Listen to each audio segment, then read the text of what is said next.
Photography, it's not just a career, it's a passion of mine. And I think that starts from the moment I walk into the room and I see the light falling on the subject, how I can compose that shot and how I'm envisioning the end result. And I think from that is where photography all starts for me. One of the things is that I don't want to take just that normal, mediocre shot. I want to create something that is going to give me a sense of pride.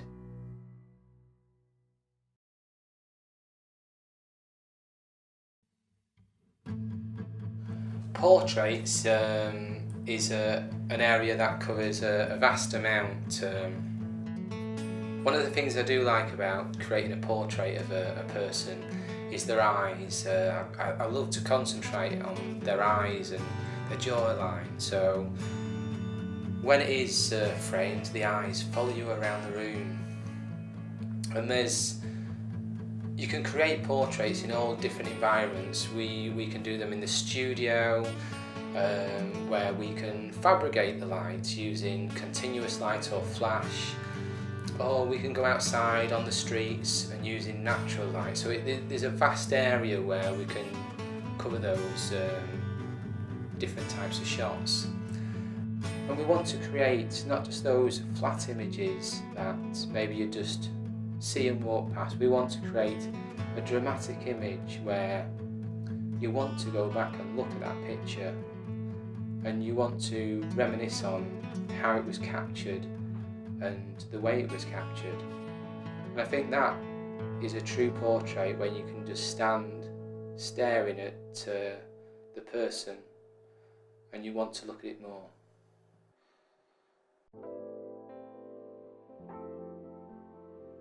Wedding photography is it's very personal in the fact that you're with the couple all day. You get to know them and they essentially become friends of yours.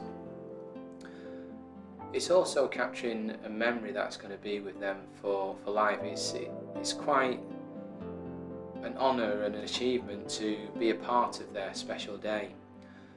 And it's not something that you can choose lightly. You need to think about the style that you like, the way that you interact with the photographer and the couples. You all have to click. To be taken on by that couple, that is definitely a sense of pride for me. And to capture that magical moment is something that I know I will cherish and look back on for the rest of my photography career. Every wedding is unique in its own way. It just doesn't stop there for us because we design, we build all our own albums, but in a way where it's very much influenced on the couples, as they are the true designers. They tell me how they want them and we'll build the album to their needs. We like to think we use the finest materials we can find.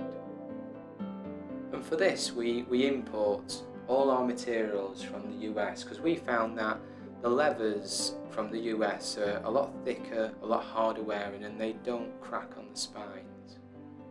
We use thicker cards, hard wearing, that are lay flat, so opening the album there'll be no creases on the page. Each will open effortlessly. And this creates an album that is very unique to you, the customer.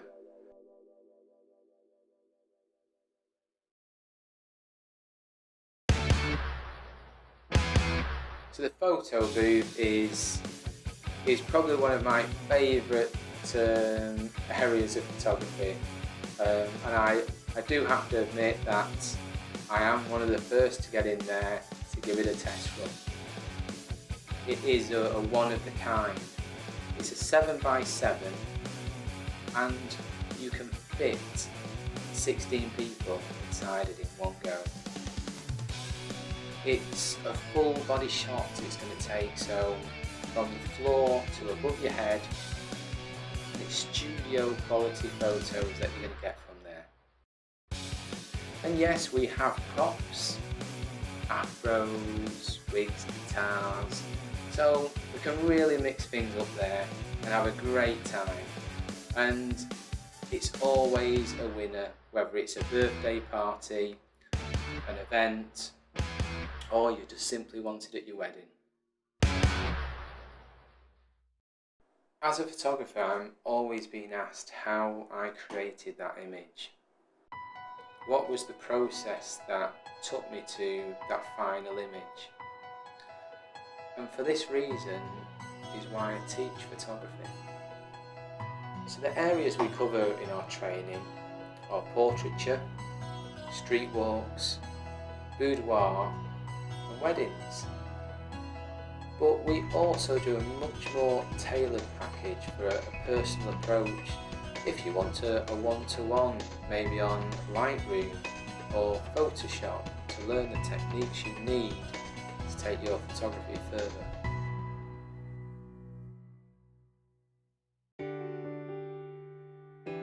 So when it comes to my equipment choice, I like to use Olympus cameras. So if we just take a quick look at what my average setup is to cover an event or a wedding. I like to use the belt system because I want everything to hand as I'm walking around. I don't want to keep going back to my bags. So I tend to use an EM1 set up just on a belt system. So it's easy access, I can keep pulling it off exactly when I need it. My lens that I'm going to use mostly is going to be the 12 to 40, and this is going to be on the EM1 the majority of the time. I'm not going to change this lens. I'll always have a second camera with me, and this is going to be an EM1 as well, and this is the one that I'm going to keep changing the lenses on. I'll always start off with a 45mm lens on me, and from this, if I need to change it to 50mm for some nice headshots maybe, or some close-up shots, then it's straight there to hand, we can change it. If I decide, say I'm at a wedding and I want to do some ring shots, then I've got my 60mm macro with me straight away. I also carry spare cards, business cards in there, but the great thing about the belt system, if it is in the way, I can just slide it round and that's it. So I'm free now to move around with my cameras to get those shots. But then if we go to the back pouch, from here, if I need a flash, I can bring out my flash. I've also got, for the long distance shots, my 17.5mm lens. And ending the night shots, I tend to use a fisheye for the night shots, and that's there as well. So that's just a quick overview of the equipment that I like to use on the everyday shoots. So I think you've heard enough from me, and it'd be great to hear from you, so please head over to my contact page, pick up the phone and drop me an email. It'd be great to talk to you, but it's now time for me to go and cover this wedding. So let's talk soon and see you later. Bye.